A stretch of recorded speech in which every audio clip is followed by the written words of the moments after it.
like my videos, please subscribe to my channel और please press the bell icon ताकि आपको पता चले कि मेरी लेटेस्ट वीडियो कब आए है। और भी सीखने के लिए और अपने लिए एक रेलेवेंट वीडियो ढूंढने के लिए प्लीज मेरी वीडियो लिस्ट जरूर चेक करें। हेलो, नमस्कार और अदब आप सब दोस्तों को आपके दोस्त और गाइड इरफान की तरफ से एक बार फिर आपके अपने चैनल एस्ट्रो एश्योरेंस पर। मेरी पिछली वीडियो में हमने बात की थी कि सूर्य राशियों की ऊर्जा, नक्षत्रों की ऊर्जा और ग्रहों की ऊर्जा कैसे अपना असर दिखाती है और कुंडली में हमारी जिंदगी में कैसे मैनिफेस्ट होती है। एक बात जो मैंने साफ की थी और आगे रखी थी वो ये कि राशि ऊर्जा तो बुनियाद होती है और दरअसल वो लगभग न्यूक्लियस लेवल पर होती है जहां तक कुंडली में ऊर्जा का मैनिफेस्टेशन है। हमने ये भी बात की थी कि नक्षत्र ऊर्जा होती है जैसे होरोस्कोप में डीएनए या जेनेटिक मटेरियल। लेकिन एक अहम बात जो हमने बात की थी वो ये कि ग्रहों की ऊर्जा एम्बेसडर की तरह होती है। ग्रह एक्ट करते हैं जैसे राशि चक्र के एम्बेसडर। इसका मतलब क्या हुआ? मतलब ये हुआ कि ग्रह एक खास ऊर्जा को लेकर चलते हैं या उनके अंदर ऊर्जा के कुछ एट्रीब्यूट्स होते हैं और वो एक घर से दूसरे घर तक कुछ खास ऊर्जाओं, कुछ खास खूबियों को रिप्रेजेंट करते हैं और वो राशियों और अपने स्वामित्व वाले घरों की ऊर्जा भी लेकर चलते हैं। ग्रह राशि चक्र में, कुंडली में बदलती हुई ऊर्जा लाते हैं। अब हम कैसे जानें कि जब ग्रह ये बदलती ऊर्जा लेकर चल रहे हैं तो क्या ग्रह इतने ताकतवर हैं कि अच्छे नतीजे दिखा सके, या वो नतीजे जिनकी हमें उम्मीद है, या वो सकारात्मक नतीजे जो वो हमारी कुंडली और हमारी जिंदगी में ला सकते हैं। अब कुछ बुनियादी बातें ये हैं। हम ग्रहों की डिग्निटी चेक करते हैं, ग्रह के डिग्री चेक करते हैं। हम देखते हैं कि ग्रह कंबस्ट है या नीच का है, या ग्रह ग्रहण हो रहा है, या ग्रह की बुरी संगति, बैड कंजंक्शन है। ये वो दिखने वाले फैक्टर हैं जो हम कुंडली में देख सकते हैं। हालांकि ग्रह हमेशा वैसा बर्ताव नहीं करते जैसा हम उम्मीद करते हैं, सिर्फ इसलिए कि वो कंबस्ट हैं या ग्रहण हैं या नीच के हैं। और इसलिए कभी कभी कंफ्यूजन हो जाती है कि एक ग्रह हमें अच्छे नतीजे क्यों दे रहा है, भले ही वो कंबस्ट हो या नीच का हो, अपनी दशा या अंतर्दशा में। कई वजहें हैं जिनसे ग्रह अच्छे नतीजे देते हैं। कई बार कोई अच्छी योग बन जाती है, उस पर अच्छी दृष्टि पड़ रही होती है, या वो किसी बहुत ताकतवर नक्षत्र में पड़ा होता है जिसका स्वामी वो खुद हो। तो जब तक हम ये न देख ले कि ग्रह किस नक्षत्र में है, क्या वो नक्षत्र उसी का है या किसी दोस्त ग्रह का है, तब तक सिर्फ ऊपरी तौर पर हम अंदाजा नहीं लगा सकते कि ग्रह अच्छे नतीजे देगा या नहीं। तो हम एट्रीब्यूट लेवल पर, मैनिफेस्टेशन लेवल पर कैसे जानें कि ग्रह हमें अच्छे नतीजे देगा या दे रहा है या नहीं? एक आसान तरीका है ग्रह की ऊर्जा या ताकत को कुंडली से परे देखने का, वो है उसका मैनिफेस्टेशन, उसके नतीजे। तो हम कैसे जानें कि आने वाली किसी ग्रह की दशा या अंतर्दशा हमें अच्छे नतीजे देगी या नहीं? एक तरीका है कि हम उस ग्रह की पिछली दशाओं और अंतर्दशाओं को देखें। तो अगर दशा खत्म हो चुकी है, महादशा खत्म हो चुकी है, तो हम जान सकते हैं कि वो दशा हमारे लिए अच्छी रही या नहीं। तो किसी दूसरे ग्रह की महादशा में उस ग्रह की अंतर्दशा से हम अंदाजा लगा सकते हैं कि वो कैसी रहेगी। हालांकि अगर उस ग्रह की महादशा अभी खत्म नहीं हुई है तो दूसरे ग्रहों के साथ उसकी पिछली कुछ अंतर्दशाएं हमें कुछ हद तक इशारा दे सकती हैं कि आने वाली अंतर्दशा या उस ग्रह की आने वाली महादशा हमारे लिए अच्छी रहेगी या नहीं। लेकिन आमतौर पर हम कैसे जानें कि ग्रह ताकत में अच्छा है? सिर्फ डिग्निटी या प्लेसमेंट या दृष्टि या नीचता या कंबस्शन की वजह से नहीं, बल्कि आमतौर पर वो है उस ग्रह के नतीजों से। तो अगर आप गहराई से दशाओं और अंतर्दशाओं में नहीं जा पा रहे हैं, कौन से घटनाएं क्यों हुई, कभी कभी वो किसी अच्छी योग के सक्रिय होने की वजह से भी हो सकता है, या उस वक्त कोई अच्छी गोचर भी सक्रिय थी जिसकी वजह से हमें कुछ अनुकूल नतीजे मिले। मिसाल के तौर पर अगर हम बृहस्पति की दशा से गुजर चुके हैं और अब शनि की दशा सिर पर है, और अगर शनि और बृहस्पति, हमेशा पीछे देखो और चेक करो कि आमतौर पर बृहस्पति की दशा कैसी रही। लेकिन हम ये भी जानते हैं कि किसी ग्रह की पूरी दशा अच्छी नहीं होती, उसमें उतार चढ़ाव रहते हैं। तो हम कैसे जानें कि महादशा की वजह से ग्रह ताकतवर है, कि वो दशा अच्छी रही, या शायद बृहस्पति की सूर्य के साथ या चंद्रमा के साथ या शुक्र के साथ कुछ अंतर्दशाएं बहुत अच्छी रही हो क्योंकि दूसरे ग्रह सकारात्मक ऊर्जा लेकर चल रहे थे। तो हम कैसे जाने कि अच्छे नतीजे बृहस्पति ने दिए या किसी और वजह से? जब तक पूरी बृहस्पति की दशा हमारे लिए शानदार न रही हो, हम नहीं जान पाएंगे। और ऐसा बहुत कम ही होता है कि किसी ग्रह की पूरी महादशा बहुत अच्छी रहे। तो हम कैसे जाने कि ग्रह अच्छा है या नहीं? जैसा मैंने कहा, उसके मैनिफेस्टेशन या नतीजों से। एक आसान तरीका ये है, मिसाल के तौर पर हम कैसे जानें कि सूर्य कुंडली में ताकतवर है या कमजोर? सूर्य क्या रिप्रेजेंट करता है? सूर्य हमारी प्रतिष्ठा, हमारा स्वाभिमान, हमारी इज्जत, हमारा गौरव, हमारी प्रेरणा और पिता से हमारे संबंधों को दिखाता है। अगर इनमें से किसी चीज की कमी है या चुनौती मिलती है, या इन्हें पाने में, बनाए रखने में, या इन्हें अपने अंदर रखने में संघर्ष है, तो निश्चित तौर पर सूर्य कमजोर है।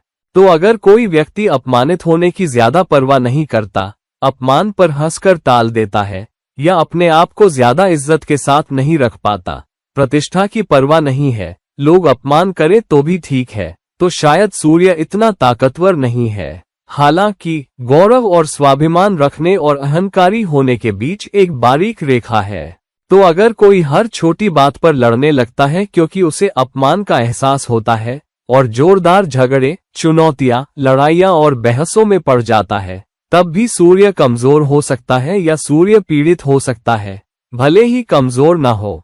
क्योंकि एक इज्जत और गौरव वाला व्यक्ति हर रोज हर टॉम, डिक और हैरी से नहीं लड़ेगा। अगर उन्हें लगता है कि उनकी इज्जत नहीं हो रही और उन्हें अपनी प्रतिष्ठा की बहुत कद्र है, तो वो उस स्थिति या उन लोगों में नहीं पड़ना चाहेंगे, बल्कि आगे बढ़ना चाहेंगे और दूरी बनाए रखेंगे।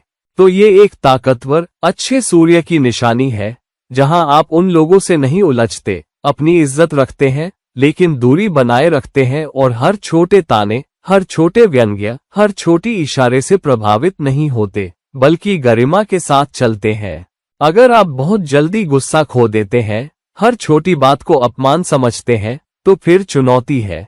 या अगर आप अपने आप को गरिमा के साथ नहीं रख पाते और कई बार लगता है कि आपने अपने अहंकार, अपने स्वाभिमान, अपनी इज्जत पर बहुत समझौता कर लिया है, तो निश्चित रूप से आपके सूर्य की ऊर्जा में चुनौती है। ये बात और पक्की हो जाती है जब आप पिता से रिश्ते को देखते हैं। अगर पिता से रिश्ते में चुनौती है, तो सूर्य आपकी कुंडली में कमजोर है, और इन सब वजहों से आपके लिए साफ संकेत है कि कुंडली में सूर्य की ऊर्जा में दिक्कत है। अब दूसरी बात यह भी है कि ग्रह जिन घरों का स्वामी होता है, अगर वो घर भी नियमित रूप से आपको परेशानी और चुनौतियां दे रहे हैं, तब भी आप कह सकते हैं कि ग्रह कमजोर है। उदाहरण के लिए, सूर्य अगर 11वें घर का स्वामी है, जो सामाजिक लाभ, सामाजिक नेटवर्क, आपके विस्तारित नेटवर्क, दोस्तों के घेरे का घर है, और आप अपनी दोस्ती नहीं निभा पाते, आपका कोई अच्छा सोशल नेटवर्क नहीं है, आपके काफी दोस्त नहीं है, या जो दोस्त हैं वो भी आपका सम्मान नहीं करते, हमेशा आपका मजाक उड़ाते हैं, और आमतौर पर मैं ये नहीं कह रहा कि बहुत बड़ा फॉलोइंग हो, लेकिन आमतौर पर आपका सम्मान नहीं होता, लोग आपको नहीं देखते, या लोग आपको घटनाओं पर नहीं बुलाते। जब आप किसी शादी या किसी घटना में जाते हैं, तो लोग आपसे अच्छे से बात नहीं करते, आपसे ज्यादा सवाल नहीं पूछते, बस 1-2 बातें पूछकर चले जाते हैं, और 1-2 मिनट के बाद लंबी बातचीत नहीं होती, लोग आपको नहीं उलझाते। तो ये साफ संकेत है कि आप उतने सामाजिक रूप से स्वीकार नहीं किए जाते जितना आप चाहते हैं। तो ये दूसरी बातें हैं जहां घर के नतीजे भी आपके पक्ष में होने चाहिए ताकि पता चले कि ग्रह ताकतवर है। आते हैं दूसरे नक्षत्र चंद्रमा पर। अगर चंद्रमा आपकी कुंडली में कमजोर है, तो साफ निशानी होगी आपकी भावुकता। तो चंद्रमा भावनात्मक स्थिरता लाता है। एक कमजोर चंद्रमा आपको या तो जरूरत से ज्यादा भावुक बनाता है या बिल्कुल ठंडा, और एक पीड़ित चंद्रमा तो आपको शैतानी हरकतों पर भी उतार सकता है। आप बदला लेने के लिए हत्या तक कर सकते हो। यही तो पागलपन या लुनसी है। तो एक कमजोर चंद्रमा वो है जो आपको या तो अत्यधिक भावुक बनाता है या बिल्कुल निर्मम, जहां अगर आप किसी के दुख या किसी की खुशी से प्रभावित नहीं होते, कोई मजाक कर रहा है और हंस रहा है तो आपके चेहरे पर मुस्कान नहीं आती, या किसी के दुख या किसी की जिंदगी की कोई दुखद घटना आपको जरा भी नहीं हिलाती, आपको भावुकता नहीं आती, आपकी आंखें कभी नम नहीं होती जब ऐसी घटना सुनते हैं, तो फिर आपकी भावुकता में, आपके भावनात्मक ठिकाने में दिक्कत है।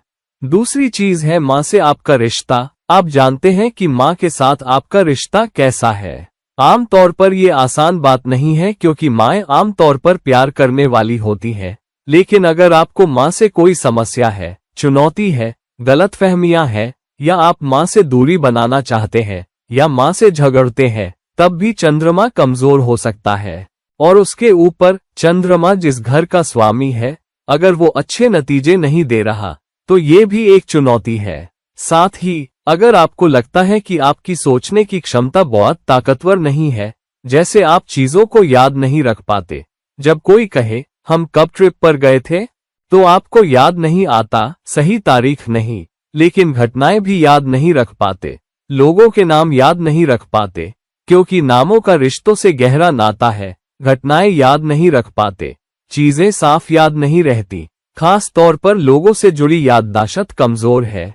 मैं पढ़ाई की बात नहीं कर रहा, वहां बुध और बृहस्पति भी आते हैं, तब भी आपका चंद्रमा कमजोर हो सकता है। अब आते हैं पहले सबसे ग्रह पर, जो है बुध। बुध के कमजोर होने का साफ संकेत है आपकी विश्लेषण करने की क्षमता प्रभावित होती है, आपकी पावर ऑफ एनालिसिस, कितनी मजबूती से आप अच्छे और बुरे को देख पाते हैं और घटनाओं या चुनावों को आसानी से तय कर पाते हैं। अगर आप बार बार इसी उधेड़बुन में फंसे रहते हैं कि मैं ये करूं या वो, और निर्णय नहीं ले पाते, बुध आपको मजबूत निर्णय लेने की क्षमता और विश्लेषण देता है। अगर आप अंकों में बहुत बुरे हो, छोटे मोटे हिसाब नहीं कर पाते, जैसे कोई पूछे 5 गुना 6 कितना होता है, और आपको बोलने से पहले सोचना पड़े कि 5 गुना 6 30 होता है ना, हाँ, तो मेरा बुध बुरा नहीं है।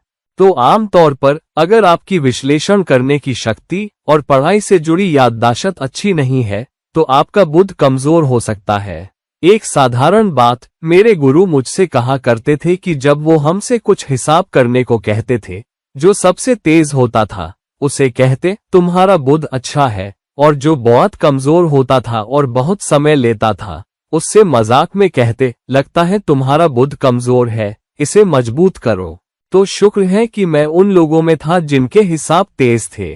तो अगर आप जल्दी हिसाब नहीं कर पाते, जल्दी विश्लेषणात्मक फैसले नहीं ले पाते, जल्दी चुनाव नहीं कर पाते, और आपकी कम्युनिकेशन में दिक्कत है, शब्दों के लिए अटकते हो, शब्द जल्दी नहीं निकलते, या लोगों से अक्सर गलतफहमी हो जाती है, लोग आपकी बात नहीं समझ पाते, या संदेश में उलझन रहती है, या आपको कोई बात 2-3 बार कहनी पड़ती है तब जाकर लोग समझते हैं, तब भी आपका बुध कमजोर या पीड़ित हो सकता है। दूसरी बात यह भी है कि आमतौर पर आपकी कुंडली में बुध जिस घर का स्वामी है, अगर वो घर आपको अच्छे या संतोषजनक नतीजे नहीं दे रहा, या उसमें बार बार चुनौतियां आ रही हैं, तब भी आप कह सकते हैं कि बुध में दिक्कत है या आपकी कुंडली में बुध कमजोर है। अब आते हैं अगले सबसे ग्रह पर, जो है शुक्र। शुक्र के बारे में सीधी बात, विपरीत लिंग से आपका रिश्ता कैसा है?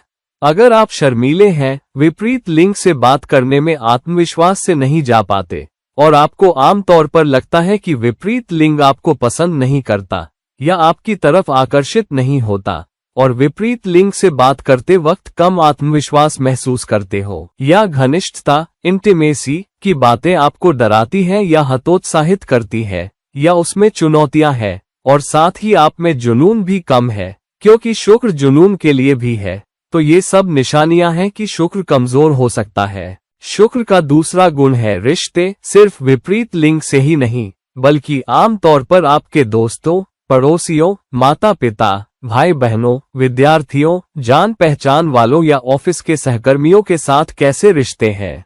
तो आमतौर पर अगर आप बहुत मिलनसार हैं और लोगों के साथ घुल मिल जाते हैं, और आप सुंदर भी हो, शुक्र सुंदरता भी देता है, तो आप कह सकते हैं कि आपकी कुंडली में शुक्र शायद ताकतवर है। इसके अलावा अगर आप पैसे के मामलों को लेकर चिंतित रहते हैं, यानी आप पैसा कमाना चाहते हैं, आप थोड़े भौतिकवादी हैं, आपको वो चमकती गाड़ी चाहिए, वो अच्छी शक्ल चाहिए, वो अच्छा खाना चाहिए और आप खाने के शौकीन हैं, तो आप में भौतिकवाद की कोई न कोई खूबी जरूर होनी चाहिए जिससे आप जुड़े हों, या तो अच्छी गाड़ियां पसंद हो, या घड़ियां, या उपकरण, या अच्छे कपड़े। कोई चीज आपका ध्यान जरूर खींचती हो और आप उसे चाहते हो, उसके लिए तरसते हो, तो फिर आपका शुक्र ताकतवर है, क्योंकि शुक्र उन भौतिक चीजों के प्रति ललक भी देता है। और आखिरी बात, आपकी कुंडली में शुक्र जिन घरों का स्वामी है, अगर वो घर संतोषजनक नतीजे नहीं दे रहे तो शायद शुक्र बहुत ताकतवर नहीं है।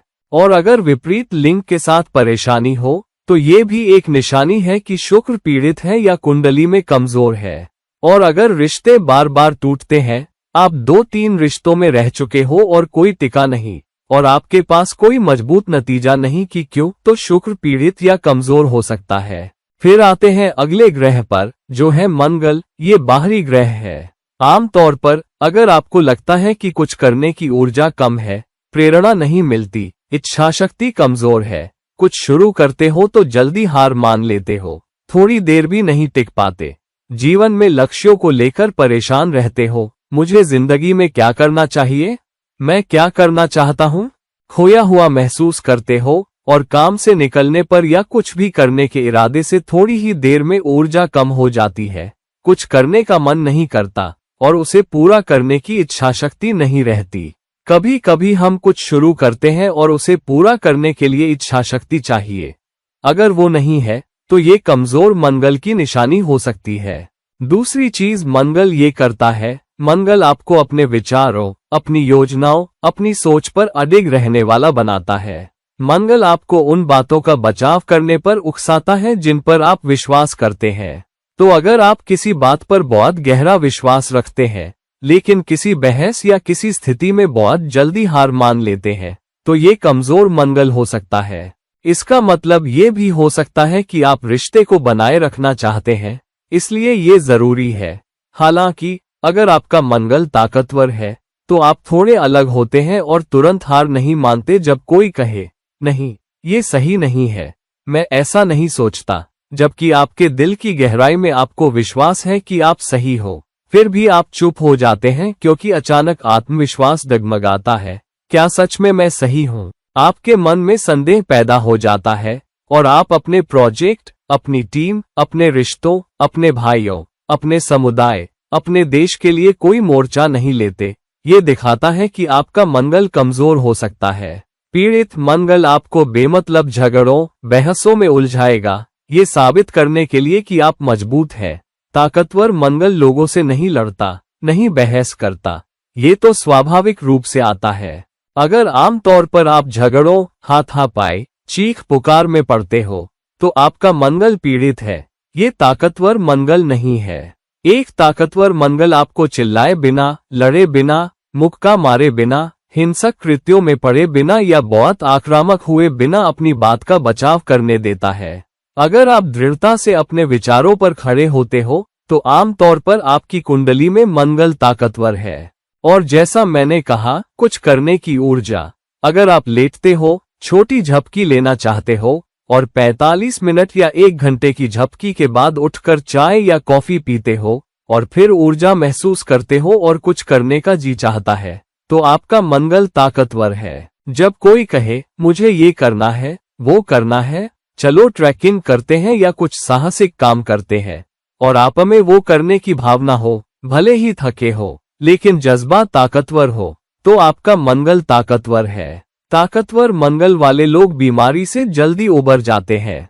तो अगर आप बीमार पड़ते हो और ठीक होने में बहुत समय लगता है, तो ये निशानी है कि आपका मंगल बहुत ताकतवर नहीं।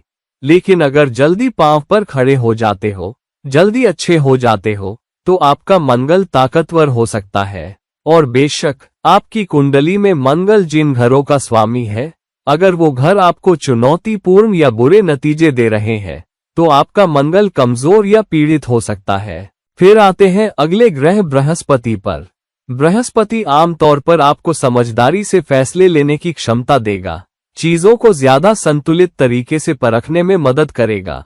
आप न सिर्फ अपनी तरफ से सोचोगे बल्कि दूसरी तरफ से भी। बुध आपको विश्लेषणात्मक और व्यवहारिक बनाता है, बृहस्पति आपको समझदार बनाता है। बृहस्पति आपको बहुत व्यवहारिक नहीं बनाता, कभी कभी आपको लगता है कि अगला कदम ज्यादा व्यवहारिक है, फिर भी आप समझदारी वाला कदम उठाते हो क्योंकि आप सोचते हो कि लंबी अवधि में ये तुम्हारे लिए उपयोगी या अच्छा रहेगा और रिश्ता बना रहेगा, और यह एक समझदारी भरा फैसला है और सबको सूट करता है, तब आप उसी के साथ जाते हो। इसका मतलब कभी कभी आप लूज विन, एक हारे एक जीते वाली स्थिति में भी आ सकते हो। आप हारते हो, दूसरा पक्ष जीतता है, क्योंकि आपको लगता है लंबी अवधि में ये अहम है। बुध आमतौर पर आपको लूज विन वाला फैसला नहीं दिलाएगा। बुध हमेशा विश्लेषणात्मक, संतुलित तरीके से विन विन वाला रिश्ता ढूंढेगा। बृहस्पति वो है जो कभी ज्यादा जीतने वाला और कभी ज्यादा हारने वाला रास्ता भी चुन सकता है, ये देखते हुए कि स्थिति क्या है, न कि ये कि ज्यादा व्यवहारिक क्या है। वो और अधिक तार्किक चीजों के साथ जाते हैं, सामाजिक रिश्तों और कई कारकों को ध्यान में रखते हुए। ये एक निशानी है कि आपकी कुंडली में बृहस्पति ताकतवर है, और आमतौर पर अगर लोगों के साथ आपको ज्यादा चुनौतियां नहीं है और आमतौर पर आप लोगों के साथ अच्छा तालमेल बिठा लेते हो, उन लोगों के साथ भी जो शायद आपके दोस्त नहीं है लेकिन वो आपके साथ ठीक या तटस्थ रहते हैं, तो आपका बृहस्पति अच्छा हो सकता है। दूसरी बात, अगर आपका बुध बहुत ताकतवर है तो आप पढ़ाई में बहुत तेज होगे, लेकिन अगर आपका बुध पीड़ित या कमजोर है, यानी आप परीक्षा में ठीक ठाक नंबरों से भी पास हो जाते हो, मुश्किल से फेल होते हो, तब भी आप में वो ताकत है जो आपको लाइन पार करा ले जाती है। बुध पढ़ाई से जुड़ा है, खास तौर पर गणित, विज्ञान और ऐसे विषयों में वो आपको बहुत मजबूती से लाइन पार कराएगा। बृहस्पति आपको दार्शनिक और आध्यात्मिक मामलों में किसी तरह लाइन पार करा देगा।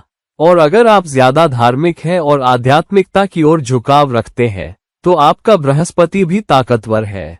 और आमतौर पर अगर आपको लगता है कि आप लंबे समय तक बुरे दौर में नहीं फंसते, छोटे मोटे उतार चढ़ाव आते रहते हैं, लेकिन बहुत लंबे समय तक बहुत बुरा दौर नहीं रहता, तो आपका बृहस्पति अच्छा है। अगर आप कुछ महीनों या 1-2 साल के बुरे दौर से गुजरकर फिर से पटरी पर आ जाते हो, तो आपका बृहस्पति ताकतवर है। और साथ ही बृहस्पति जिन घरों का स्वामी है और बृहस्पति समृद्धि का ग्रह भी है, तो आमतौर पर अगर आप ठीक ठाक से अच्छा कर रहे हो तो आपका बृहस्पति ताकतवर होगा।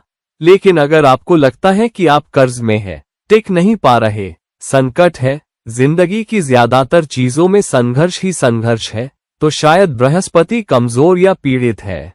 और बेशक आपकी कुंडली में बृहस्पति जिन घरों का स्वामी है, अगर वो घर अच्छे नतीजे नहीं दे रहे, तो भी ये कमजोर या पीड़ित बृहस्पति की निशानी हो सकती है। आखिरी मगर कम नहीं, शनि। शनि एक ऐसा ग्रह है जो आपको बहुत प्रतिबद्ध बनाता है। तो अगर आपको लगता है कि समय की पाबंदी में दिक्कत है, व्यवस्था और ढांचा एक समस्या है, नियमों और विनियमों का पालन करना मुश्किल है, प्रतिबद्धता और वफादारी में दिक्कत है, आपका शरीर कमजोर है, खास तौर पर हड्डियों और मांसपेशियों के मामले में, या फ्रैक्चर से उठने में वक्त लगता है, खास तौर पर हड्डियों या जोड़ों से दिक्कत है, तो आपका शनि कमजोर हो सकता है। और अगर आप में धैर्य नहीं है, जल्दी गुस्सा खो देते हो, या कुछ नतीजे नहीं मिल रहे तो हिम्मत हार जाते हो, मेहनत लंबे समय तक नहीं कर पाते, तो वहां भी चुनौती है। अगर आप हर थोड़ी देर में बदलाव चाहते हो, कुछ शुरू करते हो, कुछ महीनों या 1-2 साल में भूमिका बदलना चाहते हो या कंपनी बदलना चाहते हो, तो भी शनि कमजोर हो सकता है। आगे बढ़ने की चाहत तो है, लेकिन अगर आप अपनी भूमिका में धैर्य नहीं रख पाते, जल्दी हताश और बेचैन हो जाते हो, और काम पर अपने सुपरवाइजर, मैनेजर के साथ अच्छे रिश्ते नहीं है, तो ये निश्चित रूप से निशानी है कि शनि कमजोर हो सकता है। दूसरी बात, अगर आप गरीब से गरीब, बेसहारा लोगों से जो आपसे नीचे काम करते हैं, उनसे जुड़ाव महसूस नहीं करते और उनके प्रति नरमी नहीं रखते, जो आपके घर में काम करता है, उसके लिए आप कुछ महसूस नहीं करते। आपको लगता है, ठीक है, 1-2 साल बाद भी मैं उसकी तनख्वाह नहीं बढ़ाना चाहता। आप उनकी परेशानियों पर दयालुता से नहीं देखते, आप उनसे अच्छे से बात नहीं करते, आप उनके परिवार के बारे में ज्यादा नहीं जानते और न ही उनकी जिंदगी में दिलचस्पी रखते हो। आप बस अपना काम करवाना चाहते हो, तो ये भी हो सकता है कि आपका शनि खराब या कमजोर है। और शनि बहुत कार्मिक ग्रह भी है। अगर आपको लगता है कि आपको चुनौतियों और मुसीबतों में यही एहसास होता है कि जिंदगी मुझे सबक सिखा रही है, कोई चीज आपके पीछे पड़ी है, कोई आपको निशाना बना रहा है, या जिंदगी आमतौर पर अच्छी नहीं है और आप आभारी नहीं हो, शुक्रगुजार नहीं हो, तब भी आपका शनि कमजोर या पीड़ित हो सकता है। और इसके अलावा आपकी कुंडली में शनि जिन घरों का स्वामी है, अगर वो आमतौर पर अच्छे नतीजे नहीं दे रहे या उन घरों से जुड़ी बहुत चुनौतियां आ रही है, तब भी आपका शनि कमजोर हो सकता है। अब राहु और केतु दो गणितीय बिंदु हैं। ऐसा कुछ नहीं कि राहु कमजोर है या केतु कमजोर है। राहु और केतु ज्यादातर अपनी युति, दृष्टि या न होने से जुड़े हैं। तो मैं राहु या केतु के कमजोर होने की बात में नहीं पड़ रहा। आमतौर पर अगर चंद्रमा बहुत बहुत कमजोर है, मैंने देखा है कि उनमें से एक ताकतवर हो जाता है। अगर चंद्रमा बहुत कमजोर है तो राहु हावी हो जाता है, और अगर चंद्रमा बहुत ताकतवर है तो केतु आपकी कुंडली में हावी होता दिखता है। तो दोस्तों, हमने अभी यही बात की है। देखो कि जिंदगी में चुनौतियां किस तरफ से आ रही हैं, किस ग्रह की ऊर्जा से कौन से नतीजे चुनौतियां दे रहे हैं, और उस आधार पर तय करो कि किस ग्रह को मजबूत करने की जरूरत है। उन गुणों को मजबूत करो, उन चीजों को अभ्यास करो जो तुम्हारे विपरीत चल रही है।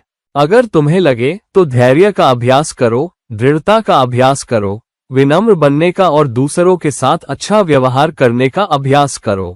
अगर लगे कि सूर्य कमजोर है तो प्रेरणा का अभ्यास करो, अपने आप को गरिमा के साथ रखने का अभ्यास करो, अहंकार से नहीं, क्योंकि पीड़ित सूर्य अहंकार उछाल सकता है।